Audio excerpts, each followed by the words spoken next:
আসসালামু আলাইকুম ওয়া রাহমাতুল্লাহি ওয়া বারাকাতুহু। ফ্ল্যাটের কাজ শুরু করার আগেই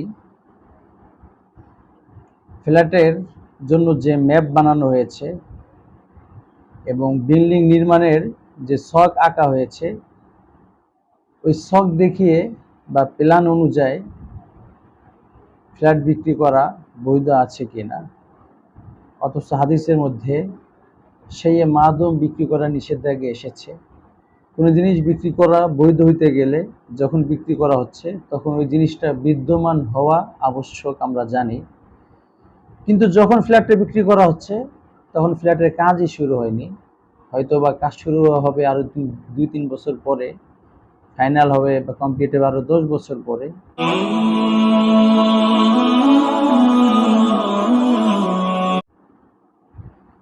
এর উত্তর হলো, কোনো জিনিসকে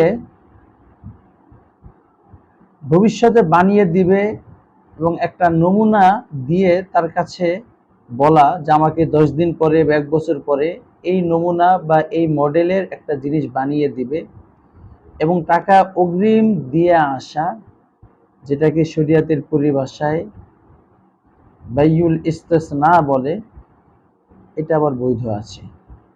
অর্থাৎ নির্দিষ্ট একটা মডেল অনুযায়ী কাজ করে দিবে এবং সেই কাজের বিনিময়ে কাজটা বুঝে পাওয়ার আগেই দিয়ে দেওয়া, ইস্তেসনা অর্থাৎ ভবিষ্যতে কোনো কাজ করা এবং ওইটাকে বর্তমানে বিনিময়ে দিয়ে আসে, এটা শরিয়াতে বৈধ আছে। যেমন আমরা মুচির কাছে কোনো জুতার অর্ডার দিয়ে আসি এবং টাকাও দিয়ে আসি, সে 1 মাস পরে বা 2 মাস পরে আমার এই মাপের এই ডিজাইনের জুতা বানিয়ে দিবে, যা আল্লাহ রসুলের যুগেও লেনদেনের প্রচলন ছিল এবং এটা বর্তমানে বৈধ আছে। সেই হিসাবে ফ্ল্যাটের যে আগাম বিক্রি হচ্ছে সেটা বৈধ, কেননা তারা কোন মাপের, কোন সাইজের, কোন ডিজাইনের, কেমন ফ্ল্যাট হবে, কোথায় হবে, সবগুলোকে নির্দিষ্ট করেই আপনার সাথে বিক্রি করে এবং কত বছরের ভিতরে কত মাসের মধ্যে বুঝিয়ে দেবে সেটা নির্দিষ্ট করে নেয়।